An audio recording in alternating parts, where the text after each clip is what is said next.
Sosyal medya, Facebook, Twitter, Instagram, YouTube, LinkedIn gibi sosyal ağlar başta olmak üzere kullanıcıların birbirleriyle ilgi, bilgi ve görüşlerini paylaştıkları, etkileşim kurmak için kullandıkları interaktif iletişim platformlarıdır. Sosyal medyanın bize kazanımları ve bize artıları, eksilerinden bahsetmemiz gerekirse, sosyal medyanın bizim gençlerimiz üzerindeki en büyük etkisi bize ait olan mahremiyet dediğimiz özel hayatın gizliliği kavramını bizden götürmesidir. Şimdi mahremiyet nedir diye tanımlayacak olursak, özel gibi anlamlara sahip olan mahremiyet kavramı ilk toplumdan günümüze değin insan için önemli bir unsurdur.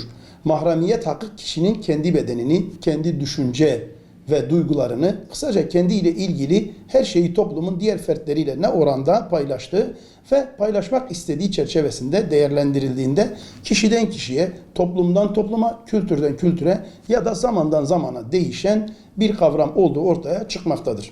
Şimdi sosyal medyada mahremiyet konusuna gelelim. Sosyal medyada mahremiyet kullanıcı tarafından genellikle ihmal ve ihlal edilen bir konudur. Özelde olanın genele aktarılması, saklı kalması gereken şeylerin paylaşım adı altında ifşa edilmesi, aile ve toplum hayatı için büyük önem arz etmektedir. Öyle ki tam manasıyla 7'den 70'e herkesin bir veya birden fazla sosyal medya hesabı bulunmaktadır. Sosyal iletişim uzmanları günümüzde Türkiye'de 60 milyon civarında sosyal medya hesabı olduğu ve bir kişinin birden fazla hesabı olduğu ile ilgili araştırmaları mevcuttur. Dünya nüfusunun neredeyse yarısı her gün internet üzerinde online olmakta ve aktif olarak gözükmektedirler. Özellikle Instagram, Twitter, YouTube gibi sosyal medya ortamları mahremiyetin ifşasının en uygun olduğu paylaşım platformlarıdır. Çünkü bu paylaşım platformlarında video, fotoğraf gibi görsellerin paylaşımını desteklemek mümkündür. Paylaşımlarını destekleyen bu alanlarda kullanıcıların hayatlarının her anını takipçilerine ya da diğer kullanıcılarına açmakta, paylaştıkça var olma düşüncesi neticesinde mahremiyet algısının önemi azalmaktadır. Şimdi sosyal medyanın yaşamın bir olayın ya da yapılan herhangi bir işin amacı sosyal medya. Şimdi eskiden sosyal medyanın amacı var olan bir olayı paylaşmak iken bugün sosyal medyanın amacı bir olayı özellikle sırf paylaşım için kurgulamak durumuna dönüşmüş ve gençler tarafından bu şekilde kullanılmaya başlanmıştır. Hal bu olunca da maalesef mahremiyet konusu da yavaş yavaş tükenen eski ve köhne bir düşünce olarak rafa kaldırılmıştır.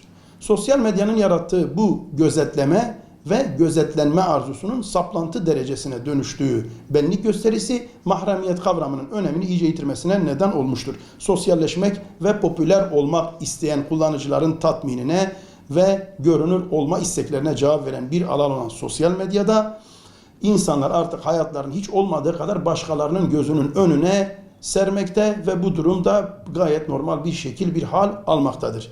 Bireye dair her şeyin metalaştığı bu ortamda gözetleme kültürünün hakimiyeti dijitalleşen yaşamların en mahrem haliyle kalıcılaşmasını sağlamaktadır. Genel olarak sosyal medyada durum bu.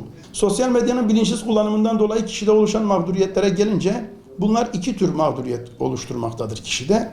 Birincisi kişinin tamamen sağlık hayatıyla ilgili olan, yani kendisiyle ilgili doğrudan kendisine etki eden kullanımdır.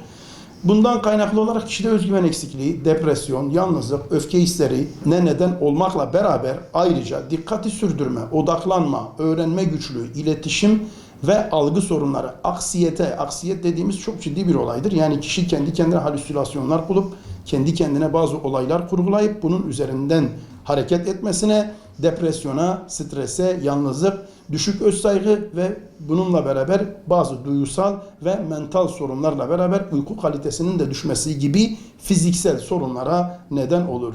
Ayrıca yanlış bilgiye maruz kalma ve siyasi kutuplaşma gibi genel sorunlar da dahil olmak üzere çeşitli sorunlar sosyal medyanın bilinçsiz kullanımından kaynaklandığını biliyoruz. Sosyal medyayı kullanan kullanıcılar genelde sosyal medyaya takılmalarında 3 nedeni göz önüne alırlar. Birinci neden kişinin tamamen maddi olarak bir kazanç elde etmesi. İkinci neden fenomen olma, yani sosyal medyada bir tutulan bir hesaba sahip olma. Üçüncüsü tamamen siyasi düşünce ve fikirlerini sosyal medyaya yayma, diğer kullanıcıları bu şekilde farklı fikirlerini empoze etmeye yöneliktir.